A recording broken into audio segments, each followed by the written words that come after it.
Brie Larson's second go at Captain Marvel could be hampered by a disastrous box office.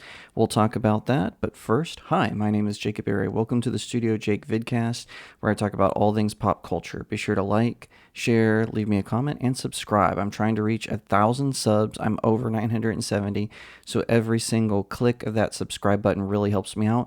When I get to 1,000, I'm going to do a live stream, Ask Me Anything, where I'll be taking questions from the YouTube chat. All right, let's dive right into it.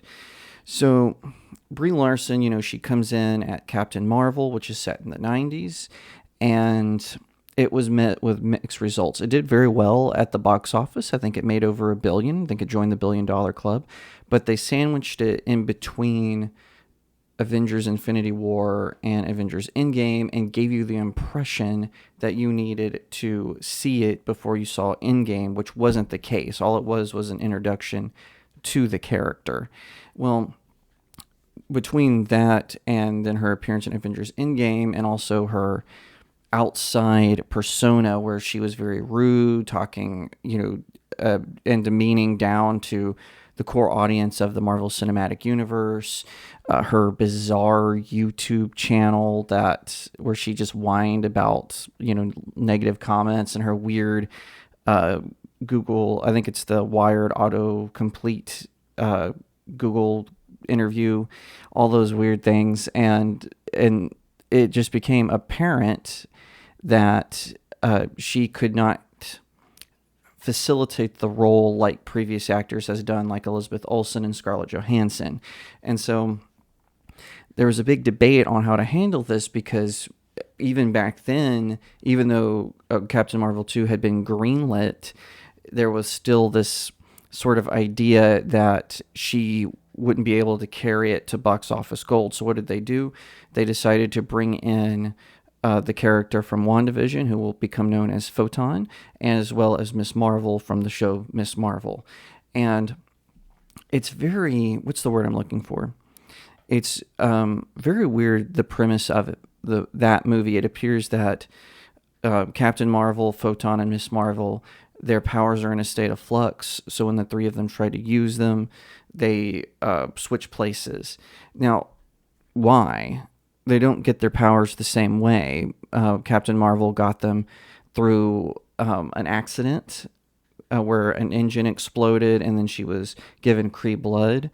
In Photon's origin, she was hit by a magical beam from Wanda, and that beam kind of merged her with the field around the town in WandaVision. And then Miss Marvel is an inhuman, or she might be a mutant in the TV show, I think. So I don't know how they're going to connect that, but it's not looking very well. And it also seems that the director of the movie, she's going around and saying things like, I don't know why we're filming this scene. It's like stuff like that. So despite a massive budget, and that along with marketing cost, it's going to head toward box office doom. It'll just be the latest. They're even saying it might even do worse than Ant-Man and the Wasp: Quantumania and the Eternals, which I think is the biggest flop that Marvel has had. It might even do worse than that. So this is according to Hollywood and Toto,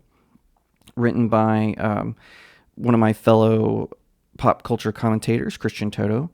Says, Ant-Man and the Wasp: Quantumania showcased the enduring strength of the Marvel Cinematic Universe, and then the film's second weekend sales poured cold water all over that narrative. The third film in the Ant-Man saga collapsed 69% en route to a disappointing $214 million stateside haul. This could be the very best case for the next MCU release.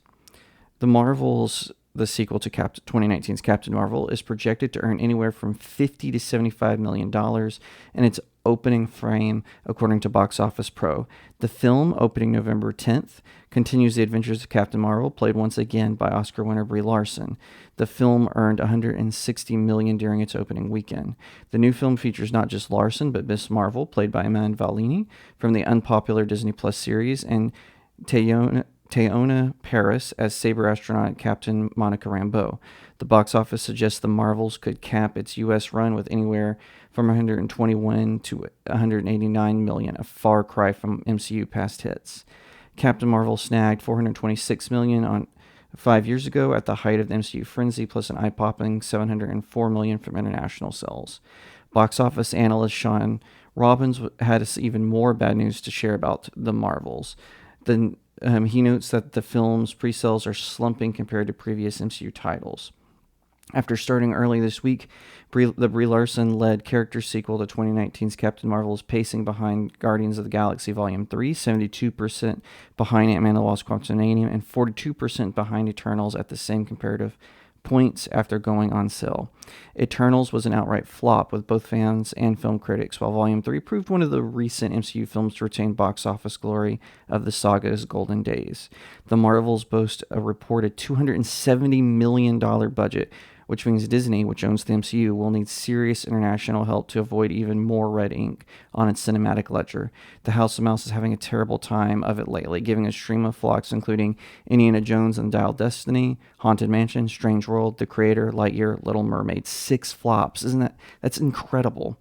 The latter scored an impressive $300 million at the U.S. box office, but stumbled overseas.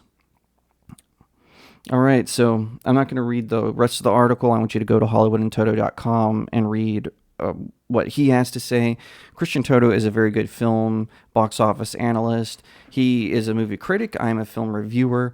I know some people say that's a distinction without a difference, but no, he's way more professional than I am. That's definitely the difference.